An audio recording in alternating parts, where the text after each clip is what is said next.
Hey guys, I'm your host, Mason Baugh, and welcome to The Lookup. I'm joined here by my co-host, Jackson Phelps. What's up, guys? Today we have a very special guest. He writes for The Athletic, covering the Kansas City Chiefs, and is one of the most respected journalists in the game. It's Nate Taylor. How are you doing today? Incredible. Thank you. I need to put that on like my bio. One of the most respected in the game. It gives me great pleasure. I know we've been trying to get to do this for a while now, and so I've had you guys like in my thoughts, and obviously I've listened to a couple episodes previously. So I'm just thrilled to be here, and thankfully we finally reached the Chiefs bye week. It's like, wow, that was 9 long weeks. Yeah, I appreciate it, man. And I think it's like a breath of fresh air for like journalists that cover the Chiefs or for any NFL team that has their bye week, just because my schedule is free now for at least 2 days during this week. You know what I mean? Yeah, it's a little different than like past years where because of how the world is going, obviously with COVID-19, and you hope guys, stay safe and healthy, including me and my family. And I hope, I'm glad to see you guys are doing well with your people. But yeah, it's a little different. It's like, all right, I'm just going to chill at home. Like, don't do anything crazy. But in past seasons, I've actually still worked on the bye week. Like, I've either had a longer project that I would have more time to get to. This year, I'm like, no, man, like, let's take a mental break from football and have fun with a lot of friends, whether I can talk to you guys on Zoom or just, people that I know around the league that we can kind of catch up. Mm-hmm. Sure. Yeah, that's awesome. So first off, when did you know you wanted to be a journalist? Oh, what a great question. I think I was 16. Oh, wow. I think I was 16 going into 17. It was my junior year of high school, and so I went to Hickman Mills High School. It's my dad went there. Okay, very cool. Yeah. What's your dad's name?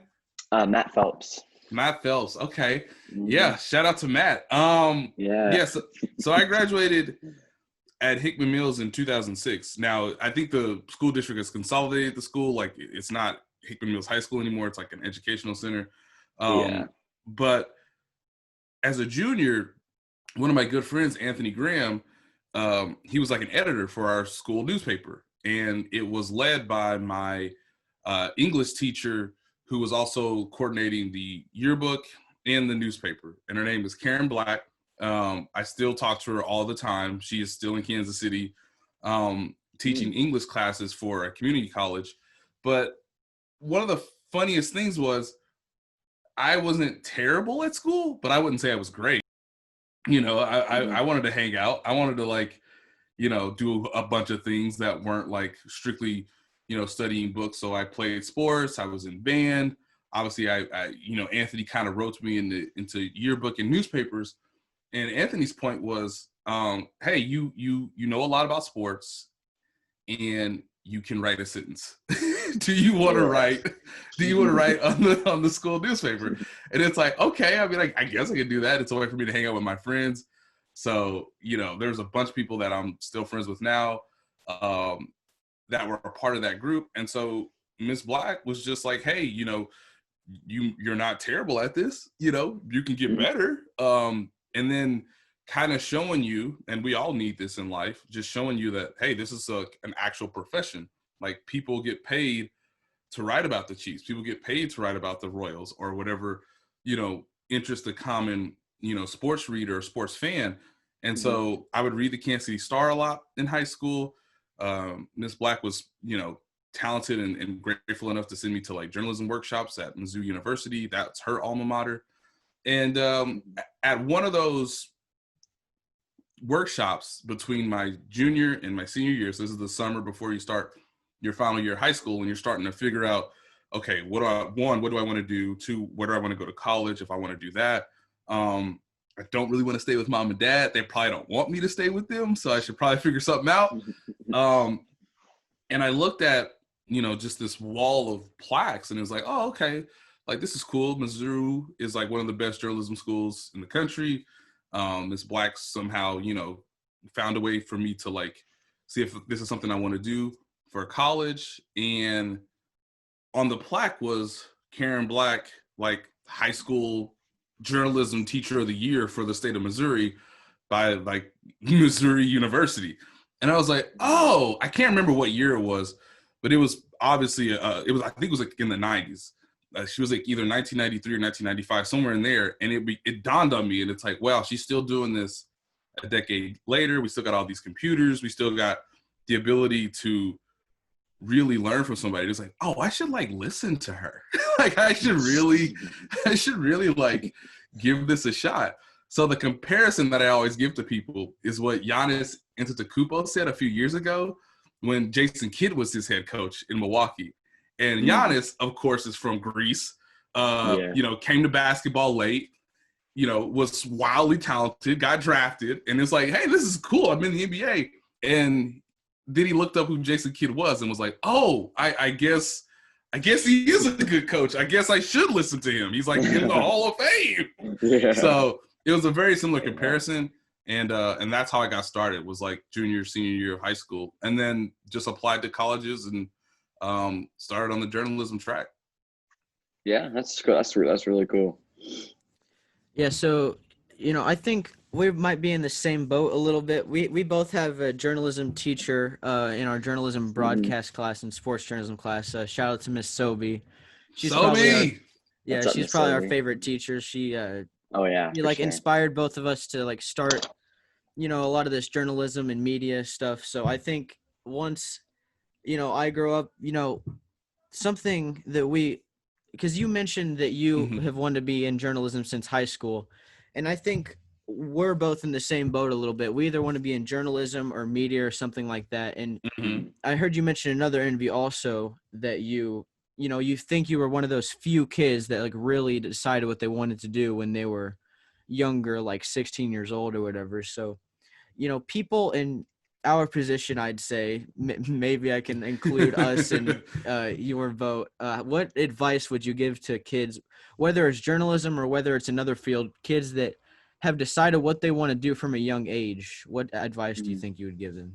Yeah, it's such a fun time because the possibilities really are like just really available to you. And so I'm at a point in my career, which is like weird to say. It's like, oh yeah, I guess I have a career, but like it is cool to say now, you know, looking back on what I've done over the past decade or so since I got out of college, and to be like, oh, maybe I do have, you know, words of wisdom to share. And I think for me, a lot of it is when you know you're passionate about something, like it always energizes you. It always motivates you. You're always inspired by somebody that is doing what you want to do or something very similar to what you want to do.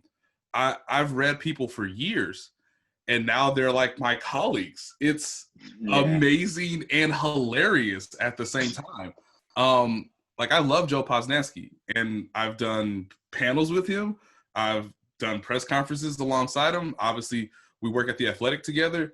It's an incredible like feeling to know that he was somebody who clearly inspired me and, you know, somebody clearly inspired him and the trend just continues on. So if you're passionate about something, like you're willing to learn about it. So I would say you always want to have an educational mind to frame.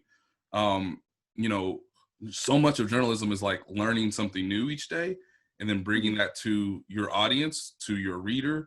And I also realized too that you can take other things from your life and they can have an influence on whatever you do. So, you know, math is really important if you're going into music because you got to play on time, you got to find tempo. There's real studies that say if you're good at math, you have a real chance to have like a nice musical career. There's situations where I can take something from whether it's biblical, whether it's family oriented. A lot of things opened up when I became a parent. Like I have a 5-year-old son now, so I can relate to people when I interview them a little bit differently if they have children. So you can take all these life experiences and be sort of a instrument to understand about life and how it, you know, sort of connects to your passion, whatever that may be. So fortunately, I was blessed at an early age, like you mentioned, Mason, to want to do this. And I've just been given a lot of opportunities, and you work hard, but it doesn't really feel like work. And that's the best part. You know, I show up to Arrowhead Stadium on Sunday, and even though we're in a pandemic, even though, you know, I'm trying to wear a mask and do, you know, the proper social distance from everybody, when the game kicks off, it doesn't really feel like work. And that's the way it's always felt. And it's just like, man, my job is to just tell people in a very clear, concise manner why the Chiefs are great, or why they stink, or why the Panthers, you know, played them better than maybe everybody, you know, expected, including me. And I get to write about it. I get to talk about it. And it's really cool to know that this is the same feeling I had back when I was 17, 18 years old in college or in high school, where I would watch my friends at Hickman Mills play Grandview in basketball on a Friday night, and I would be just as energized about, you know, why they either won or lost, or what could have been the difference between, you know, the outcome and what could have happened had they done something else differently, or maybe the coach made the wrong decision, or what happens if this shot goes in versus it not going in. All of it is relative, and it's, you know, thankfully it's all felt the same pretty much, you know, since I truly knew what I wanted to do, because people like Anthony Graham and Karen Black really allowed me to see this world. That's awesome, dude. That's really cool. Thank you. Mm-hmm. That's really cool to hear, because this the things you're saying I can relate to so much, saying like it doesn't feel like work as much, like, because we have to turn in, you know, video projects every few weeks for our journalism class, and more on like the journalism broadcast side, not really written journalism, but you know, it doesn't really feel like schoolwork compared to, you know, when I'm doing my science homework, because you know, me and Jackson host a show about the NFL, and we talk about football and things like that, and we make videos about music and things like that. And you know, it's just, if I can do it in school and then I can pursue a career out of it, it's like a win-win, because I can, you know, it's amazing. Yeah, and along with Mason, I mean, like, what I do is I do sports broadcasting with Sobe. I'm on the sports broadcasting side. So like my grade, like legit grade, is just to go out and film games. Like I go out on Friday nights and film the football games and stuff. And like you said, it doesn't feel like work. Like, this is what I want to do in the future. And me just pursuing it right now in high school, it's like, it's kind of surreal, but at the same time, it's just like, it's really fun. Like just doing it is really fun. It doesn't feel like it's like a job or work. Like you said, it's just fun to do it. Yeah. I enjoy it. Yeah. And you're always, you know, because you guys are starting so early, I feel like, you know, like, one, by the way, like there were no like cameras. Like we had some Canons, we had some like still photos, but like, it's great what technology does now. Like smartphones were like I had a Razor, y'all, like a Razor that like could take maybe one photo in like 2005, 2006. So all the technology helps people, I think, at a faster rate get better. So it's just so cool that you guys even have the opportunity to have sort of this broadcast element that really wasn't around when I was in high school. But yeah, I mean, the more you do something, the more you learn, like, hey, this is where I should be on the field. This is where I should, you know, sort of set up the frame of my shot. Getting the highlight the right way. It's just, it's so cool, because you can see it whether it's in local television or on ESPN or other networks, or just what's going on Instagram with like House of Highlights. I mean, who doesn't love, you know, those guys? But I love those guys. Yeah, it's so cool to just see, if you really pursue this and you take, you know, real initiative to wanting to get better and improve over time, how quickly some people are when they do get out of college compared to what it was like when I was around in 2010. Like there's a guy that covers the Royals for us at The Athletic called Alec Lewis, and he's relatively young, you know, compared to me, but he's so much farther ahead than where I was when I came out of college. And that's always, I think, going to be the case. And it's because more people, hopefully like me, are willing to give, you know, insight and tips and advice, and people can just see it now and try it for themselves, I think, in a manner that wasn't necessarily the case, you know, a decade or 2 decades ago. Yeah. I have a question right here. You kind of talked about how like your influences in your career, and like how school has really helped out. Is college necessary for journalism? Is going to college necessary for a journalism career? I think that everybody's path is, obviously unique to some degree. I think my college experience was awesome, but it wasn't exclusively tied to my career, if that makes sense. Okay. I went to Central Missouri. It's in Warrensburg. It's like 45 minutes from where I grew up, where my family's house was, where my mom and dad were. So I was comfortable like being in my own community, but at the same time coming back home if I needed to on the weekends, or if there was something going on big in my family. I feel like the college experience was pretty great, because I don't know if I was like truly an adult until like 24. My wife may have different ideas of that definition, or how much I was living by it. But like, I think for me, college was advantageous just because I still got experience. So I wrote for the student newspaper that's at Central Missouri. It's called the Mule Skinner. I was able to use that experience to sort of get, more information and build more relationships in the industry of sports journalism, or just newspapers as a whole. So I interned at a couple newspapers when I was in college. I don't know if that would have necessarily happened if I had just tried to start my career, strictly after graduating from high school. There's just a lot of, memories that are just full of fun with friends. I met my wife in college. I met my wife on the first day I showed up on campus, because she was on the same floor of the dormitory as I was, because our dorms were co-ed. I don't know if that's true now or not, but at the time our dorms were co-ed. We had, men, women, and you can kind of go down the line. And so you would meet everybody on your floor. That's where I met my wife. So it's a very formative time in both my life and my career. And I feel like I know people I know people who went to college and didn't study journalism, or didn't even study like English as their primary focus. At the same time, I do realize that for me, because I knew what I wanted to do so early, that what UCM provided for me was real hands-on experience, similar to what you guys are getting in high school. It's just at a bigger version in college. And I think that led to a lot of, opportunities to where once I did graduate, I felt secure that, okay, even though it's 2010, even though the country is coming back from a recession at the time, I felt pretty secure that like, hey, I'm going to get a shot to see if I can do this well. I don't know where the opportunity is going to be. It wasn't at the Kansas City Star, which like bummed me out, because it's like I would like to go back home and write about, all the things that interest people here in Kansas City. So it took a long time for me to get to where I am now, but at least having the experience in high school, building off of that in college, it was successful for me.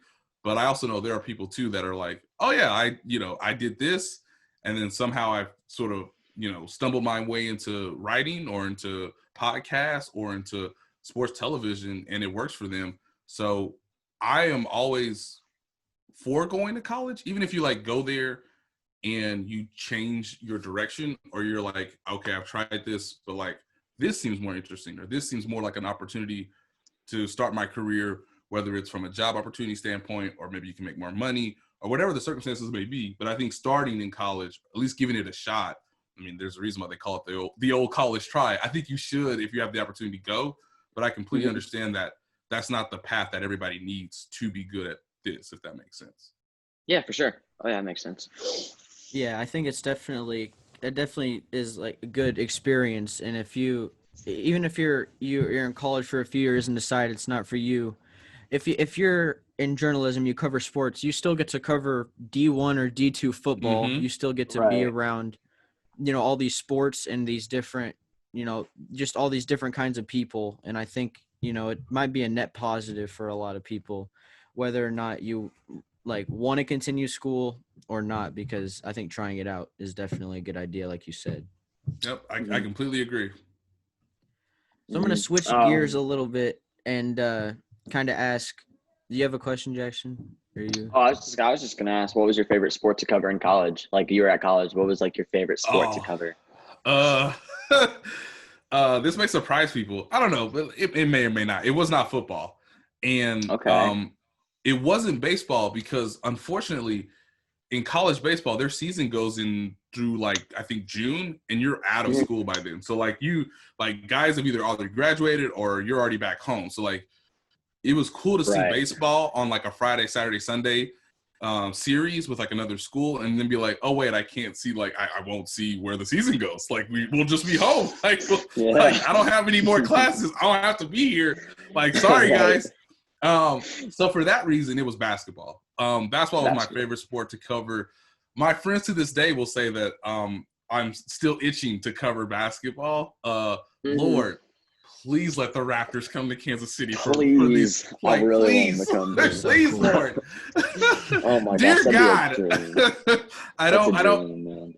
Yeah, I agree, Jackson. I don't ask for much, Lord. I just need the pandemic to not be so deadly, and can we get the Raptors to play in Kansas City for the year because of obviously the travel restrictions between U.S. and Canada at the moment. But in college, basketball was easy for me and really enjoyable because there's less guys on the team. So that's you're really talking to about 12 guys.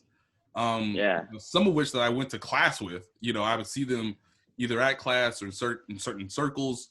You know, the coach at the time was Kim Anderson. He was the former. Yeah, he was he was a former Mizzou coach, but before he went to Mizzou, he was building a little bit of a dynasty at UCM. They did win the D2 national championship, I think in like 2012, 2013, somewhere in there. So Kim was like really open and was willing to be like, that's a dumb question, Nate. And I'd be like, okay, moving on. And they allowed me to like, this tells you how different times are. But Kim still allowed me to like travel with the team at times. So that's cool. I would be on the team bus as like, again, a college student writing for the school newspaper. Like, I'm not on scholarship. Like, there's no reason for me to be here. But I wish I could ask him this sometime in the future, but he must have saw that like I wasn't terrible, or that I was like really interested in like trying to write about the team and trying to inform the student body on campus. And so they let me travel to like road games to Northwest Missouri, which is like our rival at UCM. I remember, you know, riding the bus to Pittsburgh State. That was an awful trip, but it really explains to you like the player dynamics, how they react to the coach, what it's like to really travel on the road in like the D2 environment, because they didn't fly. They obviously took a bus. And I think my freshman and junior year, the basketball team went to the national semifinals, which was in Massachusetts, where the Basketball Hall of Fame is. And so I really got to travel with like the team. It was hilarious. And at that point I was like, man, I you know, it's just one of these steps where you're like, okay, I really do want to do this, because you're going deeper. You're getting really insightful knowledge with the team.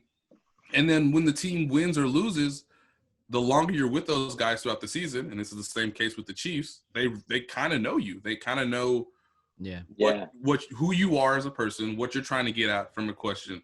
And they may be more open to giving honest answers if you're around those guys more often. So basketball is just, it's a more communal sport, where football is very like militaristic, and we can't give out any secrets. And why are you asking me all these questions? And you know, what do you mean it didn't work on third down? Basketball is like, hey, we know who the best player is. Either he makes a shot or he doesn't. And here are all the things that lead around it. And so it was a fun time. But yeah, in college, I was like, I want to cover basketball. So following up on basketball, I saw you covered the Indiana Pacers. What was that like, covering them?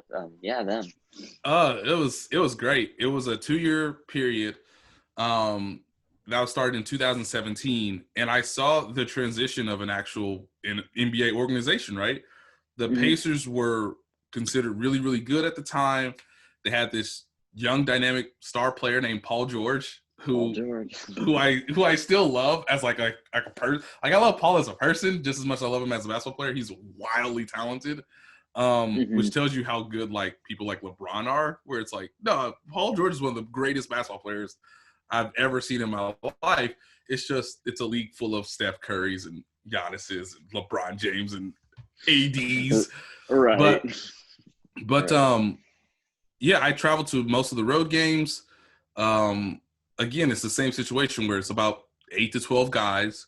You get to know them really well.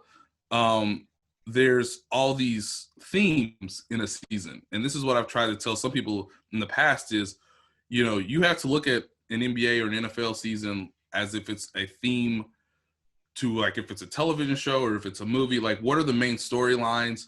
What are the expectations going into the year? Does the team sort of make it or not? Kind of like The Last Dance with the Bulls on that season. Like Phil Jackson was like, this is going to be our theme, The Last Dance. Like, is that kind of like what? Yeah. Exactly. And so my first year covering the Pacers, it was like the theme of the year was they were trying to hold on to something that was not going to last. Okay. And you're sort of seeing each step as it goes. And then when the season ended, they lost in the first round of the playoffs to the Toronto Raptors in 7 games. Paul George was incredible, but it was clear that, like, hey, you can't win in the playoffs with just one guy. You have to change everything up. So Larry Bird was the president of basketball operations, essentially the general manager. He made a wholesale of changes to bring in this whole new roster. And it was really Larry Bird's last attempt to rebuild the Pacers on the fly in a 1-year period, which is hard to do in the NBA. And so year 2 was a lot about the pressure of, can this plan work when you're doing it literally on the fly? When it's like you're not drafting anybody in the top 5, you're trading for guys like Jeff Teague, you're bringing in some valuable players like Thaddeus Young, who's a veteran who seems to always be getting 12 to 15 points a night. Miles Turner was a really interesting prospect, but, like, is he actually going to be good? And then the biggest thing was Paul George. He was entering essentially the last year of his contract. Even though he had another year on his deal, everybody in the NBA knows once you get to the final 2 years of your contract, you're either tradable or that player is not coming back if you don't re-sign him. Yeah. They didn't re-sign him to start the season.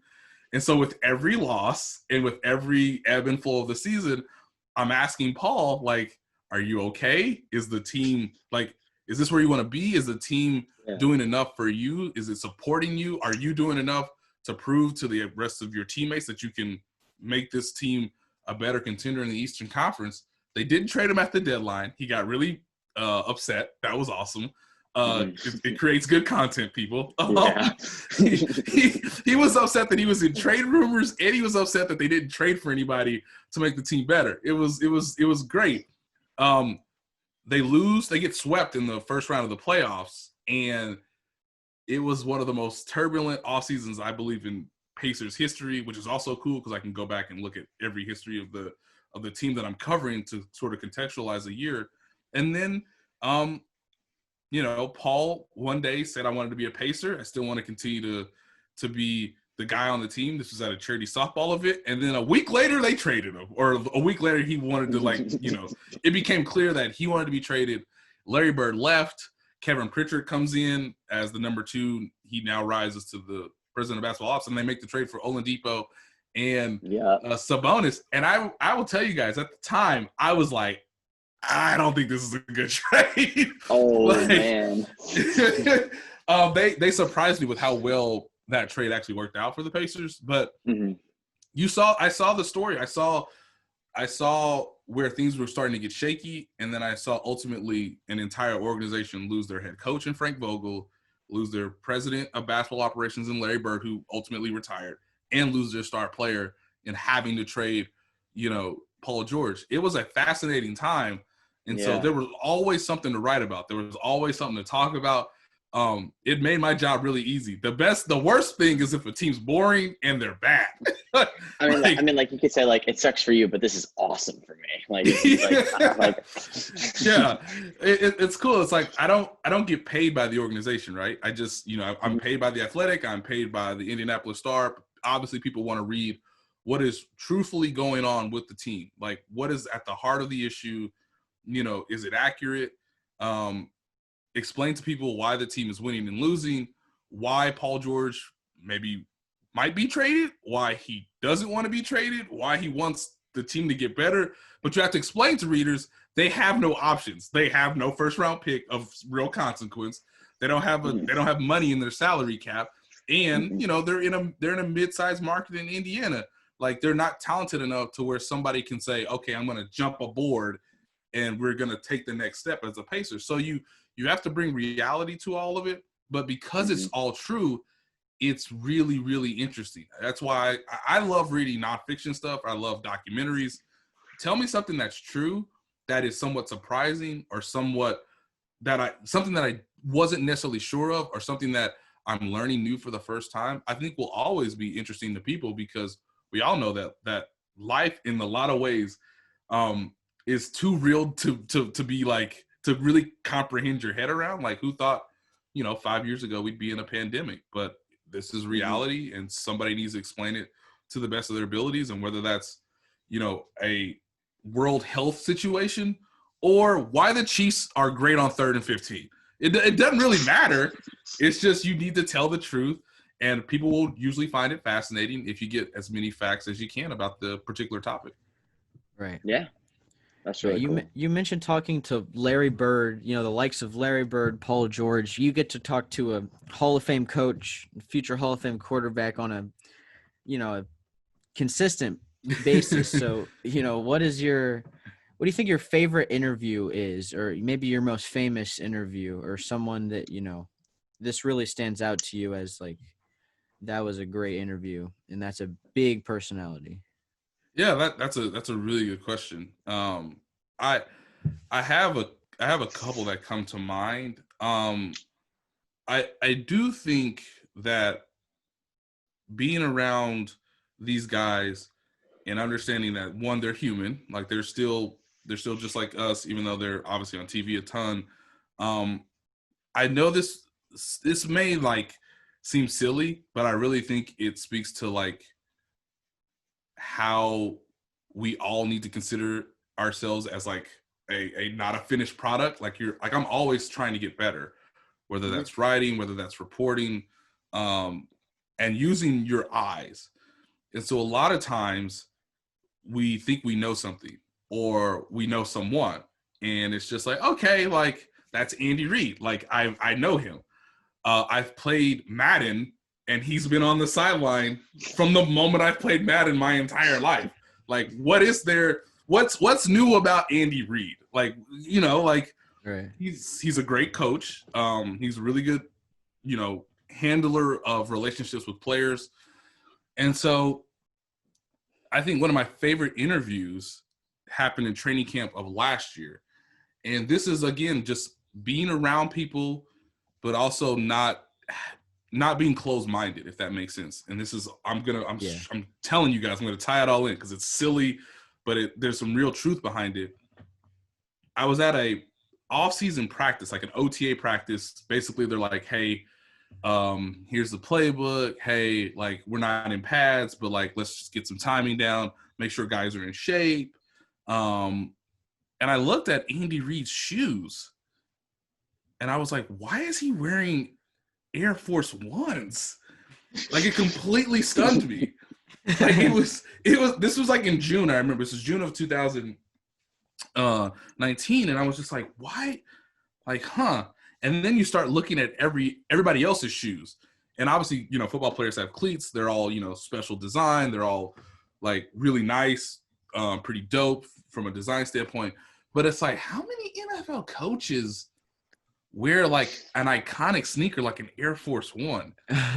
And so I just start Googling. I'm like, all right, Google NFL coaches. Well, obviously Bill Belichick doesn't do that. And it's like, I just start tinkering around. I'm just like, huh, that's like interesting. And so long story short, I convinced the Chiefs public relations staff. I'm like, hey, I think I got a cool idea. Can I ask Andy Reid, why does he wear Air Force Ones? And they're like, I guess. Like, they're literally like, I guess we could do that. And so at training camp last year, before the team won a Super Bowl, before the team had a very like, Disney-like story in terms of the ups and downs of their regular season before they obviously took off in the playoffs, I got time with Andy Reid, and I said, why do you love the Air Force One? And what comes out of that story is, it shows a different side of his personality that nobody had reported before. The idea that he switched from wearing Air Monarchs to Nike Air Force Ones because They were, one, stylish, two, comfortable, and he had actually worn the shoe in the late 80s when he was an assistant coach in college. And he had sort of customized them, and he gives them to players as a gift, which sort of shares a new insight to the relationship between he and the players. Like Travis Kelce has signature Air Force Ones that Andy Reid wore during a game earlier in his career. So it was a really cool story. Fans loved it. It was one of those cases where, okay, I'm still finding new interesting things about somebody that I've known for 2 decades, and that's part of my job. And if I find it fascinating, and I would tell this to anybody, like if you're looking at something and you find it to be fascinating, you're probably not the only one. It's just, how do you present that to a broader audience so that they can understand why it fascinated you in the first place? And so Travis Kelce gave me great quotes and insight as to like why Andy Reid wears the shoes. Tyrann Mathieu and I had a really fun time talking about it, where basically the whole interview was just us laughing, me laughing as I ask questions, him laughing as he gives answers. And it explains that Andy Reid's a different coach because he bonds with his players slightly differently, and the sneaker game culture is legitimate. It's real. Guys want to play for a coach that they know is both smart and good at his job, but is a real person who has, real feelings about them and can connect with them in ways that isn't football. This is a legitimate case where, this has nothing to do with football, but these guys can all come together and really have some harmony to be good at football. So it's one of my favorite interviews, and people to this day still tweet me about that story about, I can't believe Andy Reid wears Air Force Ones. And it's like, yeah, that's the way I felt, a year and a half ago. Just getting the opportunity to asking the questions to coach that nobody had asked before. And that's always fun because it surprises them and you get surprising, information out of it. I think that shows how strong the Chiefs culture is. And also, you don't have to be like Bill Belichick, and like he's essentially like a football robot. You know. Yeah. Football robot. You don't have to be. I mean, I don't think Bill Belichick's a bad person by any means, but he's not very animated, or like, at least in public, he doesn't have much personality. So it just shows that you don't have to be, super football minded 24/7. If you bond with your players, you can create kind of a championship mentality, championship culture type of thing. Exactly. Yeah. And so, yeah, it's funny. Like, we can all get to that conclusion, but the way we entered our path was through sneakers. That's why I love my job. It's just like, it's like everybody talks about WASP, and it was the way for me to get to Patrick, to be like, can I actually understand your thought process, the entire play? And it's like, oh, and if I get that answer, then maybe I could explain to people how you think as a whole, which is like completely wild. But it all started with one play. It all starts with, a man's shoes. Yeah, it's really cool. And like, that's so cool. Like, you're talking about, like, it doesn't feel like work. It's just like you're living life. Like, right at that point, it's just like you're just living life, asking players what they feel about shoes and like what they feel about Andy Reid. Like, that's just really cool. And I think that's awesome. Thank you. I appreciate that, Jackson. No problem. I might know the answer to this question because of how animated you were about your last, talking about interviews and everything. But my question is, you do things, you interview people almost daily, you write for The Athletic, and you host a podcast for The Athletic with 2 former guests, Joshua Briscoe and Seth Kaiser. So yes. What would you say is your favorite facet of your job? Because you do a lot of different things, but they all kind of tie into each other. You talk about your writing on the podcast. You mention the podcast in your writing. It all ties together. So what do you think is your the favorite facet of your job? I think it's still the passion I have, and still the excitement when I know I've found something really cool or really interesting, or like, man, this is like newsworthy. And that, like you said, kind of ties to all 3, right? I love Seth and Josh. It's a long story. I didn't know who Seth was. Seth didn't know who I was. The Athletic put us together. They're like, this will work. like people are like, you guys must have been friends forever, and I'm like, no, we only became friends because our employer hired us literally at around the same time. I've known Josh Briscoe a little bit longer, but we're all friends, and I know that the energy that we bring to the podcast, I think, comes through when people listen to it, and that's what's so fun and what really gets me going. You know, I feel like the Chiefs are important to people, so I should take my job as serious as necessary, as silly as that sounds. But I know that, like, when it's a big game, like the Monday night game against the Ravens, when it's a big game, I want to bring my focus, my passion, my energy to what my job is requiring me to do. Even if I'm not at the game, and obviously I watched it at home because of the pandemic. I didn't travel to Baltimore.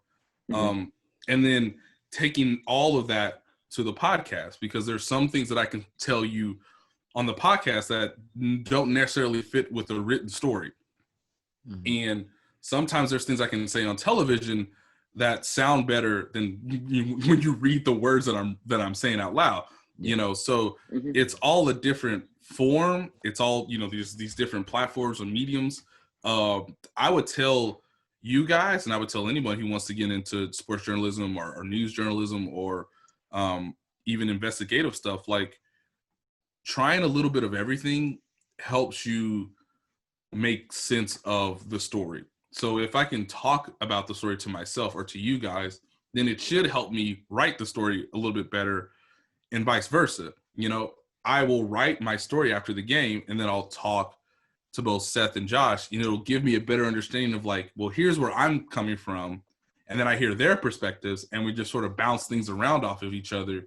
And I still think that's the best part of it all, other than, like, making sure that everything's accurate, making sure that I get the facts straight.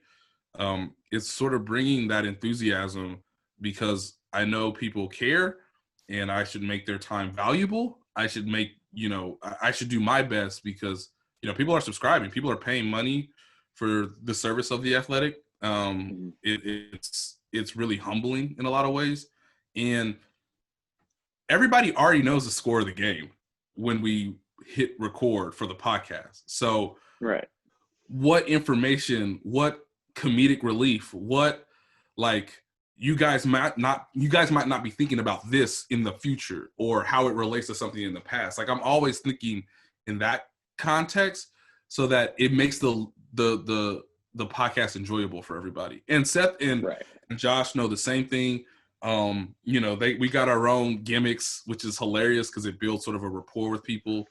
But yeah, I hope that answers the question. But that's the way I feel in the moment right now. It's just always being there, knowing people are paying for something, and making the most of their time.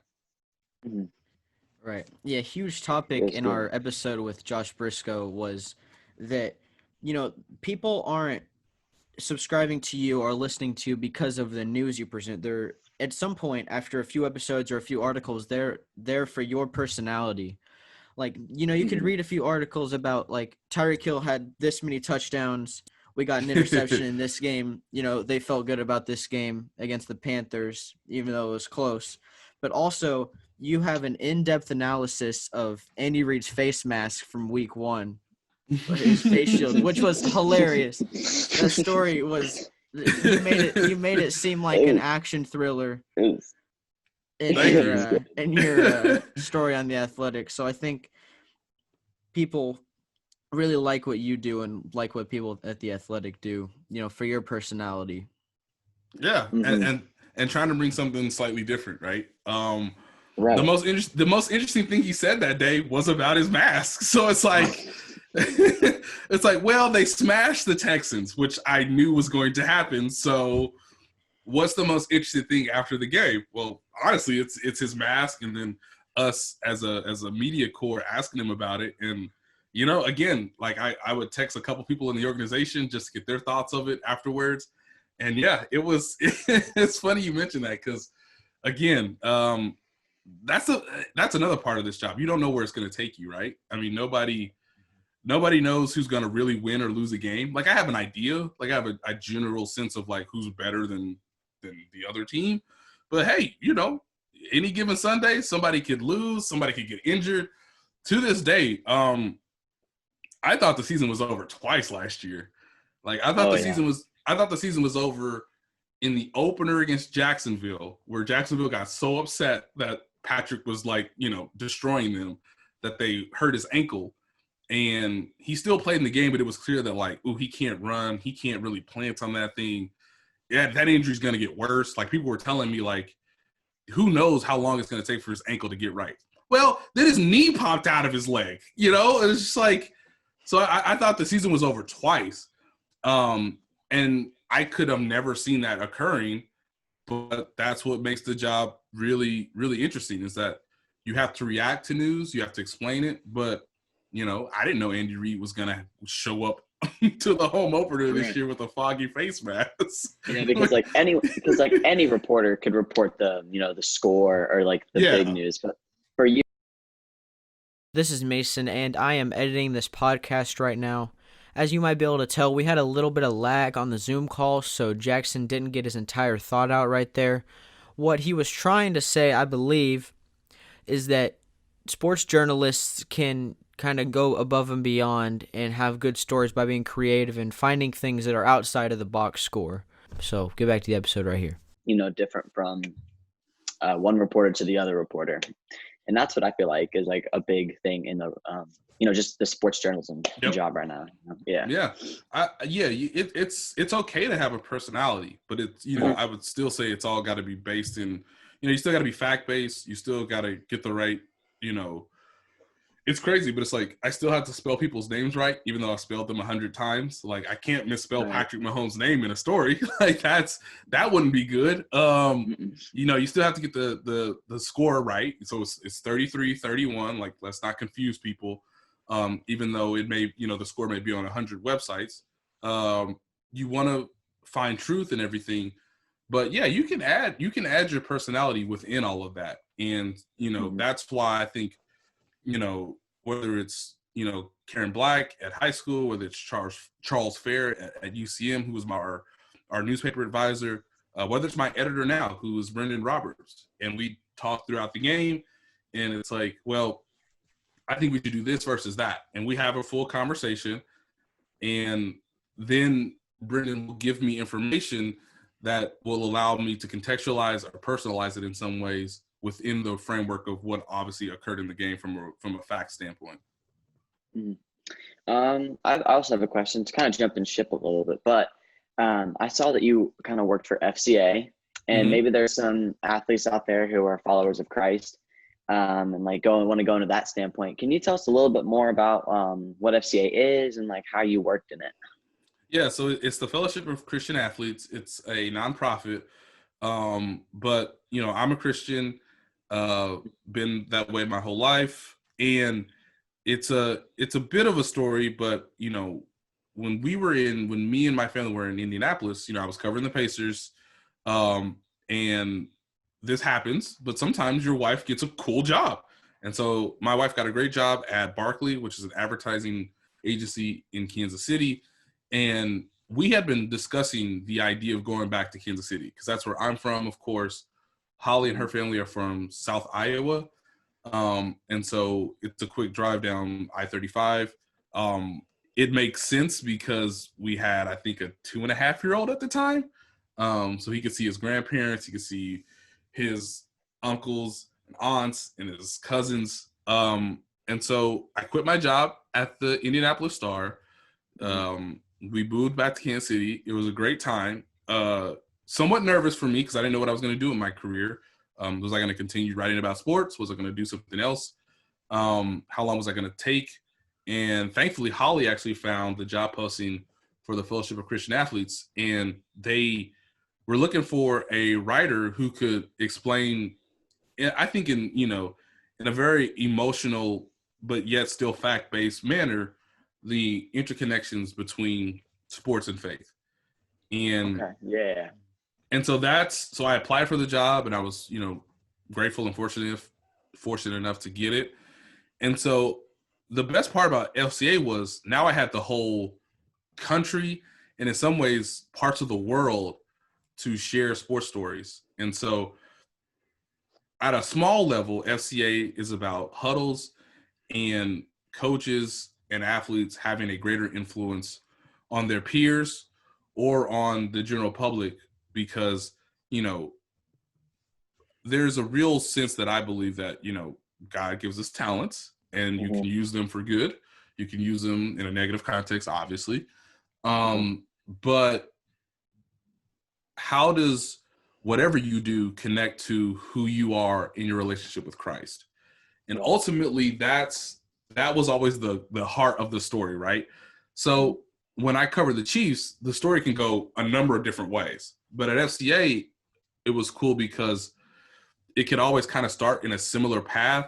And then whoever coach or athlete I was talking to, obviously they would share their story and you would contextualize it in a way for either donors who wanted to give to FCA because it's a nonprofit, whether it was for high school athletes that wanted to know why does somebody, you know, how did somebody get to the Olympics when that's such a hard thing to do? And at the same time, there's a lot of pressure. And, you know, much like it is in any stage of life, you know, how can you be still, you know, focused and sound biblically in your own faith, you know, in all of these different things. So it was a great time. I worked there for 8 months or so. I wrote stories about, you know, Patty Gasco, who is the Oklahoma softball coach. She's been there for years. They've won national championships. And, you know, part of her recruitment, part of her ability to coach her athletes is with full-on principles that come from the Bible. You know, Ernie Johnson is someone that I grew up watching for years on, you know, Inside the NBA. And now I'm interviewing him about how his life has changed because of, you know, he became a Christian late in his life as a already fully formed adult man. You know, he's already had trials with his own health, with the health of his son, but yet what keeps him stable, what keeps him still being a great broadcaster, and what gave him the strength to be, you know, slightly more progressive than the average broadcaster? Well, all of those reasons are because of his relationship with Jesus Christ. And so, I mean, it was cool because I would do basketball stories and I'd do Olympic stories and I'd do high school stories. Like I could do anything. Like there were huddles in, I think, South Korea that I could write about where it's like, hey, there are athletes at the high school level in South Korea who mostly play soccer, but they're now, you know, spreading the faith through the actual sport itself. And so much like I was saying earlier, if Andy Reid shoes are a way to get to a conversation about the Chiefs culture and their relationships, much can be the same way about, you know, how does God influence this person that is also great at athlete, you know, being an athlete or great at, you know, sports in general. So I do huddles at my school because I'm a part of FCA too. We used to do huddles last year every single Friday, but ever since, you know, the pandemic hit, we couldn't do anything. And it's been just a big impact how I play sports and stuff, is just to remember, like, how does God influence me as a person? That's just always been my mindset throughout, like, journalism, sports and stuff. But that's really cool. Yeah, Thank you for sharing of about course. that. Yeah. Really cool. I think most people know about my faith because, again, you can show your personality in this business. But it was interesting, like, leaving a place where, you know, I would meet athletes that I had no idea who they were. And so one of the things that, like, I got to do, and I need to look this person up, but I think her name is Blair, but she was a women's shooting guard for, what college did she go to? Mississippi State, I believe, like, in women's basketball. They're really good. She went to Mississippi State's FCA huddle. She was obviously a part of that, part of their, like, leadership team. And Mississippi State was trying to go to the women's Final Four. So their regional semifinal and final were played in Kansas City. So I just followed her and her family. It just so happens her father was the coach of Mississippi State at the time. And I interviewed them, and really followed them around for, that 5-day period of like, all right, you're in Kansas City. You're trying to get back to the Final Four. They lost in the national championship game, I think, it was either to Notre Dame or I can't remember which one, but they lost. They're trying to get back. So you can get all those sports themes in there too, but then, what does it mean when, you're trying to explain how she's grown as a person of faith that has obviously helped her, become a better basketball player? How do you connect those two things? And it was cool watching them like win that game. I think they beat UCLA to go to the Final Four. And you could really see like the emotion, both spiritually and from just a competitor standpoint of what it takes to get to your goal, right? I mean, that's what we all kind of want to do in life. And a lot of times it was fun to just sort of see that in person and try to write it for people to understand the importance of FCA and what it can mean to people if and when they get involved. Yeah, that sounds like a really cool opportunity. And I think you were mentioning earlier about how once you're around people, you can relate to them more and you'll be able to ask better questions and things like that.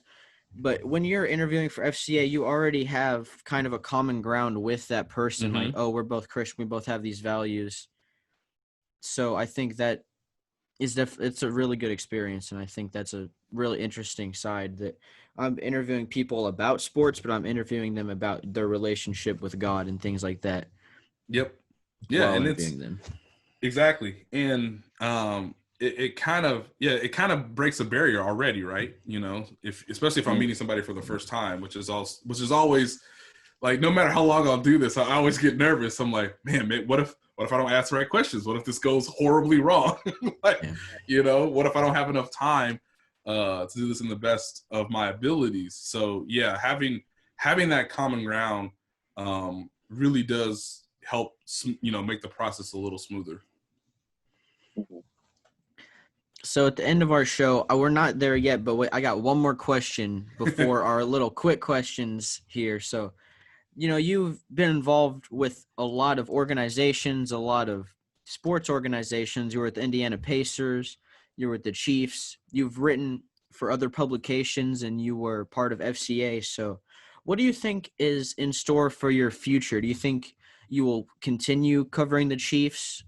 Or do you think you'll stay with the Athletic? What do you think? Where do you think you will be in like 10 years? Man, what a fun topic, because I honestly haven't thought about that in a while. I feel like the pandemic threw every plan out the window, which is like sad in a lot of ways. But I don't know. I mean, I feel like my goals have changed throughout my career, which again is weird to say 10 years in now, but like, I'm not going to leave the Chiefs beat anytime soon, I don't think, if the Athletic will continue to want me to cover the team. But I just think there's a couple more themes and a couple more years that I'm very interested in exploring. Interestingly enough, this is my third year covering the Chiefs. This is the longest I've ever covered a professional sports team. So I did the Knicks for a couple years. I did the Pacers for a couple years. I've covered some college programs for about a year and a half, most notably Florida Atlantic.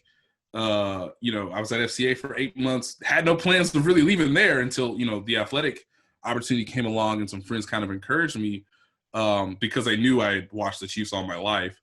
But I think for me, in the short term, I want to still cover this team because 2018 was so, like, the whole season was about Patrick. First time as a starter, the team traded away Alex Smith. He is the first round pick quarterback in a generation. Like, the last time they took Todd Blackledge, I wasn't alive, which is hilarious. So the whole year in 18 came down to, can Patrick Mahomes succeed? Who is he? Is he the start of a new day for the franchise? All those answers were yes, pretty early. So much of 19 was about redemption, the idea that they got so close to the Super Bowl, and could they redeem themselves in another year with Patrick? Obviously, they revamped the defense. This year is pretty easy. It's similar to The Last Dance, but it's like now you're trying to achieve something different, which is the run it back campaign. Like so many guys started, using that phrase in about March, April, like, hey, we want to run it back. We want to be back-to-back champions. That is so hard to do in the NFL. So that's the theme of this year. There will be a theme next year just because either they're going to succeed or fail at this mission, right? And then how do you respond from that? And then maybe year 5 will be really about Andy Reid, right? How long can he keep doing this at this high level? And, hey, maybe, in 2 years' time, is Tyreek Hill still on the team? Is Travis Kelce still on the team? Tyrann Mathieu? It may be a whole new collection of characters with the two mainstays being Mahomes and Reid. So I've thought about this from like a 5-year standpoint. Like, hey, maybe I want to cover the team for 5 years. I've actually had conversations with my buddy Terez Paylor, who writes for Yahoo Sports. He used to cover the Chiefs for the Kansas City Star. He did it for 5 years. So it's like, well, if he can do it for 5 years, maybe I can do it for 5 years. This is a harder job, but one of my like big pie in the sky dreams, this is back in college, was just to be a long feature writer, like a long magazine feature writer. We don't have many of those anymore, and it's cool because The Athletic lets me write pretty long about certain Chiefs topics. But it would be nice to, at some point, maybe while doing it from Kansas City, because I've seen Joel Posnanski do it, I've seen Elizabeth Murrow do it from ESPN. Write longer stories that have real meaning, whether that's about faith or other issues that intersect with sports as well, whether that's political, whether that's, health standpoint. Could you explore that in the future?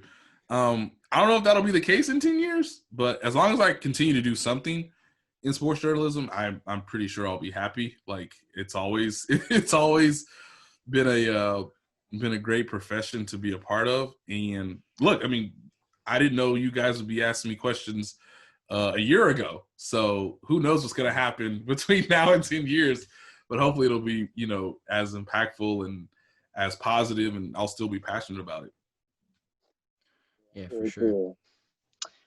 So we're kind of near the end, like towards the end of our show. And we like to do with every guest, we like to give some like quick little fun questions. So for the first one, what is your favorite Kansas City barbecue restaurant? Gotta ask this question. You live in Kansas City, gotta love it. It's Gates, and it's not close. Okay. What at Gates? So you're at Gates, right? You're at Gates here with the wife, the family. What are you getting? Most people will do beef on bun. I understand it. I respect it. I am mostly a burnt ends on a hoagie guy, and just dripping, like just drowning it in sauce. So I love the burnt ends at most Kansas City establishments, but I love it particularly at Gates. I'm a pulled pork sandwich kind of guy.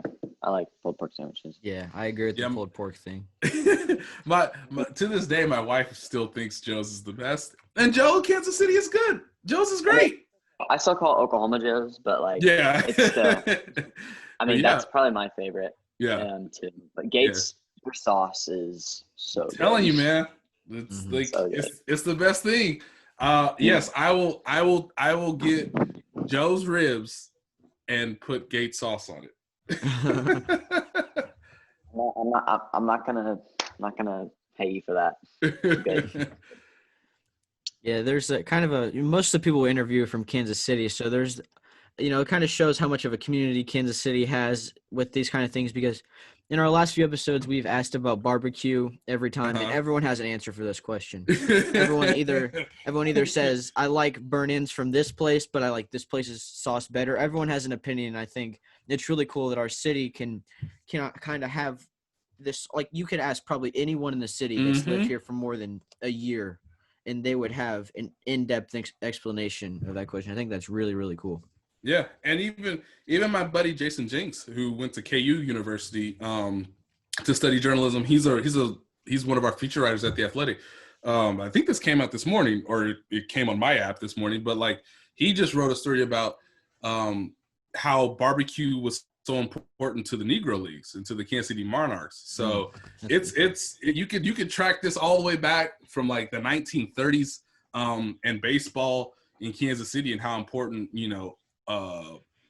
obviously Gates came a little bit later, but Arthur Bryant's was like a really important establishment to the Negro League players, which obviously involved Jackie Robinson and Satchel Paige and Buck O'Neil. Like, it's crazy, but like people have talked about barbecue in Kansas City for like a century now. Mm-hmm. And it's even cool that it relates to sports too. And, you know, we can do those kind of stories at The Athletic. Yeah.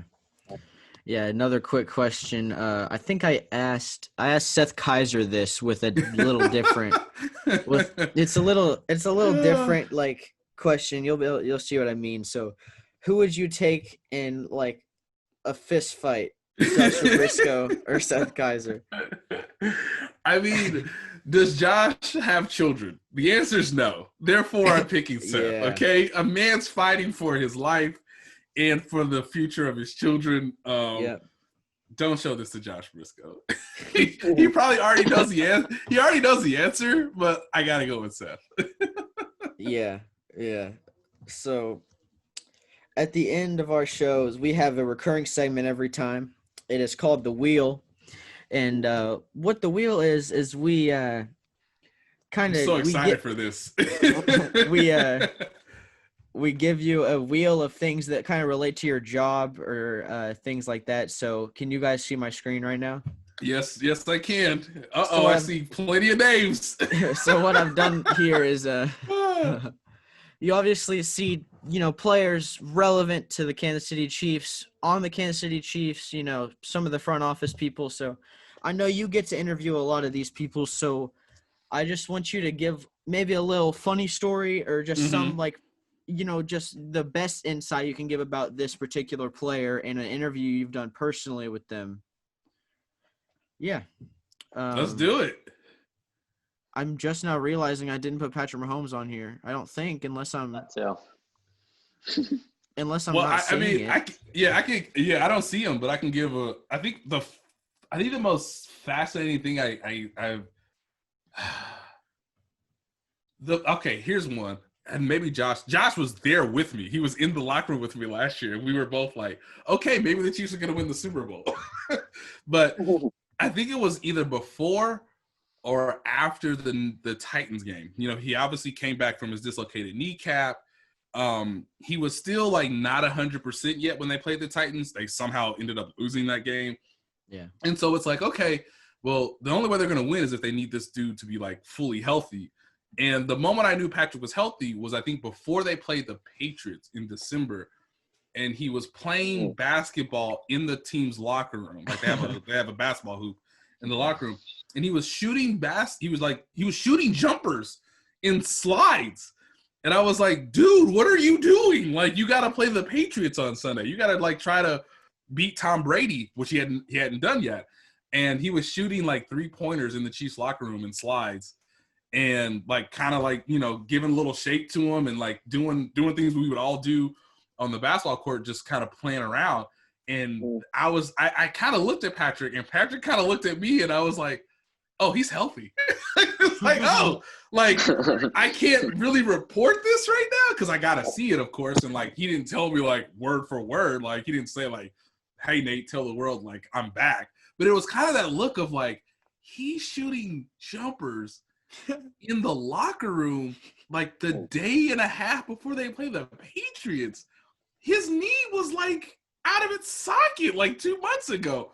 And Josh was with me in the locker room, and we just kind of looked at one another and we said, he wouldn't do that if he wasn't healthy, right?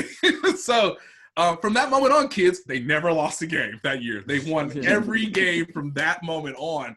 And it was just like, wow. And I think I put that little anecdote in a story about the Chiefs, like just loving, like all the players love basketball.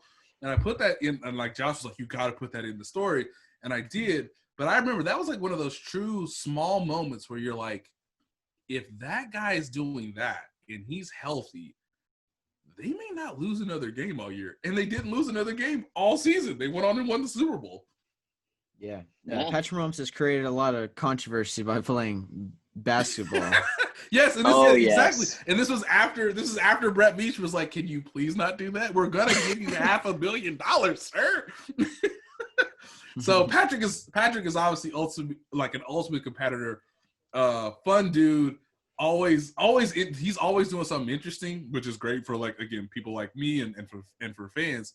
But yeah, I'll never forget that day, him shooting jumpers, not in shoes, not barefoot in the locker room, in Adidas slides, because obviously he's got the huge endorsement from Adidas. And just, I like that Adidas saying he got there. Yeah, like he was just shooting jumpers in Adidas slides like 2 days before they played the Patriots. It's just like, who does this after their knee was like not in its proper place 2 months earlier? Like, I wouldn't be doing that. But hey, Patrick Mahomes has a very unique body that lets him do crazy things. And they never lost after that game, or after that day, I should say. Yeah, he might have, he was a 3-sport athlete in high school. So, I mean, I don't know if he could have gone pro in basketball or, like, even played, like, for a D1 school in basketball, but easily could have for baseball. For baseball, It kind of shows, like, he still has a passion for these sports, even though he's the best football player on the planet. Yep. And he would want to kill you in basketball if he had the opportunity. Reminds me of Michael Jordan, and we mentioned The Last Dance earlier. A little bit of that that just ultra competitiveness, like crazy competitiveness. I'm gonna spin this wheel a few times, see what you think about. I cannot believe I did not put Patrick Mahomes on this wheel. I don't understand.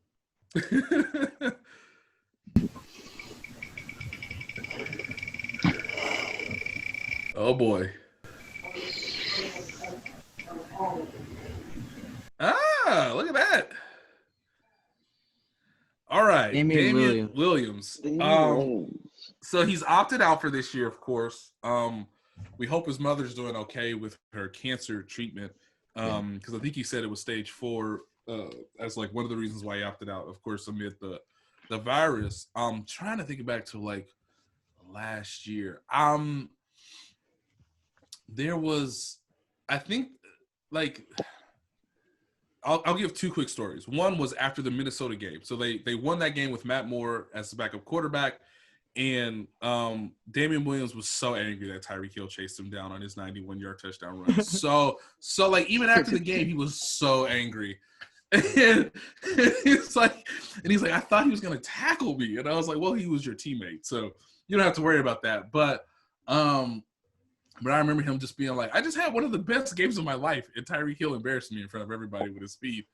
And then secondly, it was a really cool thing for him to start his career in Miami. And I wrote about this like the week of the Super Bowl, that he was back in Miami, back in his old locker room of all places, because I think the Chiefs practiced at the Dolphins facility. And so he had his old locker in his old locker room preparing for the Super Bowl, where his career began. And we chatted about that. And I just remember, knowing how cool that was for him, and kind of getting a sense of like, he understood the moment.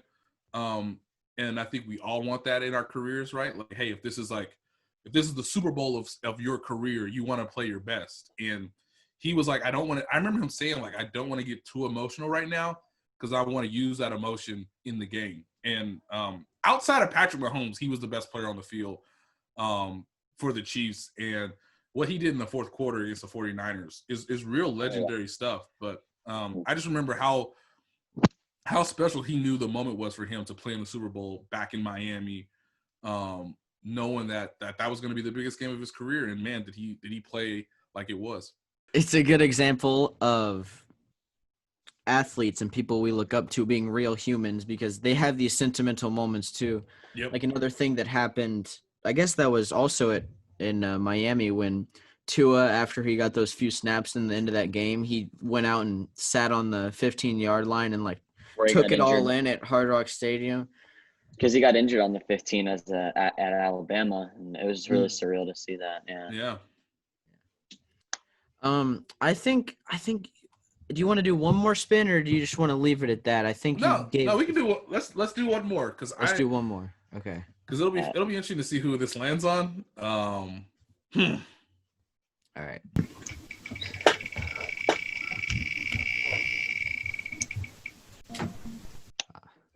Wow, Eric Fisher. Hilarious. Okay. Eric Fisher's a very quiet dude. And there are people like that in this world. That like I don't know if I would consider him introverted, but he's okay with like not being in the spotlight, which is a very like offensive lineman trait. I wrote about this in The Athletic the day or two following his touchdown reception, his one NFL catch against the Baltimore Ravens. Oh yeah. And so the cool thing was that we talked to him, I think, the Wednesday after the game. And so obviously offensive linemen don't score touchdowns a lot. He had never had an NFL reception. I looked that up on Google. I was like, does Eric Fisher ever catch the ball? No, he doesn't.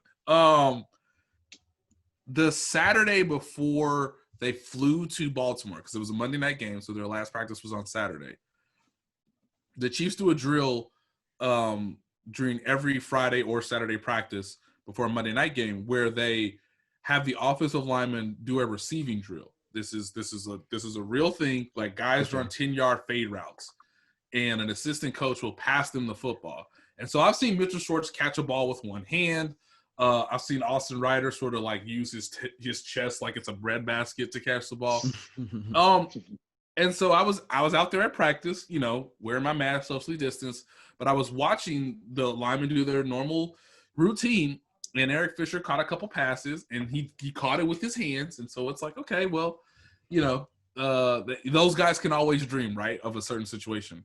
And then Eric looked at me, because obviously he recognized that I was there, and he was like, where's all the reporters at? Now, you have to remember it's a Saturday because there's college football games going on. And obviously the Chiefs are playing on Monday night. So there's not a huge news pack. Like, I didn't write that day, but I was just there just to observe what the team was doing as their final preparations for the Ravens. And he was asking me, like, where's everybody at? Does everybody not see? It's basically like, does nobody see me catch a pass? And Eric might have known then, 2 days before the game, that they were maybe going to call that play against the Ravens. And Mahomes didn't throw the most accurate pass because Eric had to like jump to catch the ball, but he caught it. And it was a really cool moment because the guy is really good at his job and nobody really talks about it because they have a team of Patrick Mahomes and Tyreek Hill and Travis Kelce and Clyde Edwards-Helaire and Andy Reid. Like there's more people to talk about than Eric Fisher. He is really good at his job. And so to see him be rewarded and to know that I watched him catch a similar touchdown pass in practice 2 days earlier is kind of cool because you could sort of explain that as to like, hey, this wasn't the first time he did this, and I actually saw him do it 2 days earlier. Yeah. Also, his celebration after is like, and the whole catch, just the whole sequence is just like stuff of legends. Like that's something. Just hey, you hot potato. Yeah, it was great. They had clearly planned this. They had clearly practiced the play and the celebration. Yeah, for sure. So I think that's gonna do it for the wheel. I think that was a great segment of the wheel. You had some really good insight on that. I appreciate it. Yeah, of course. Thank you guys for having me. Honestly, this was a lot of fun. Oh, really? So yeah, at the end of every show, we have our last question. Usually, our producer, Anthony Marti, asks it, but he is sick and he cannot come on today, so had to kind of do this with just us two. It's been good so far, though. I think might have been my favorite one. I think I say that every time. But, this one's gonna be. It was a really good one. It's gonna be longer than the Seren Petro one too, and the Seren Petro one was like 1 hour and 8 minutes. I think that was our longest one. This is definitely. Oh, okay. Well, hey, I have something over Seren now. So our question at the end of every show is: if there's one thing you could say to anyone that looks up to you, it could be something like, you know, somewhat inspirational or just kind of, you know, just people that look up to you in general, what would you say to them? One, I would say thanks. I mean, I guess it's an honor. And then I try to sneak this in to some degree, and I guess I haven't earlier, but one bit of advice that I always tell people, and I learned this from Wright Thompson, so this is not like technically my idea. This is something that I'm giving to the next generation the same way he gave it to me at a journalism conference. But Wright Thompson is one of the best sports writers of all time. In my opinion, he's great. He's written stories that have really resonated with me. But one thing he always said, and the thing that I try to give is like, we always think about the start of something. And that's really important because, you know, how does the movie start? How does this story start? How does the podcast start? All of these things are obviously important, but do we think about the ending enough? And so I'm always trying to explain to people that if you think that I've thought about the story, I've thought about the ending almost all the time. Because you got to end somewhere. And the great analogy is we always remember how a movie ends. We always remember how a song ends, especially if a song makes you feel a certain. And again, I want to use my time wisely because you've given me your time, whether you're reading me, listening to the podcast, television, or whatnot. But like, how do you end something to where it can be memorable, enriching, and, you know, worth the time that it took to get there? And so I always try to tell people that, like, if I write about Andy Reid sneakers, I need to know what the ending is based on everything I've reported, based on the amount of people I've talked to. Like, I don't want people to get to the end and be like, well, that sucked. like I want them to feel like it was worth it. And so it doesn't matter what you do in life, whether it's writing stories, whether it's doing something creatively, or just how you want to leave an impression. Like, think about the ending just as much as you think about the beginning. I appreciate that, man. That is it's a really cool way to think about life, and it's a different perspective that, you know, a lot of people probably don't think about, and I don't really think about. You know, it's definitely different. So thank you so much, Nate Taylor, for coming on. This has been a great episode, definitely our longest episode, with the most content. I'm going to be able to get a lot of little Instagram clips and things out of this so I can promote the podcast. So thank you, everyone, for watching. And we'll see you guys later. Peace. Peace out, guys.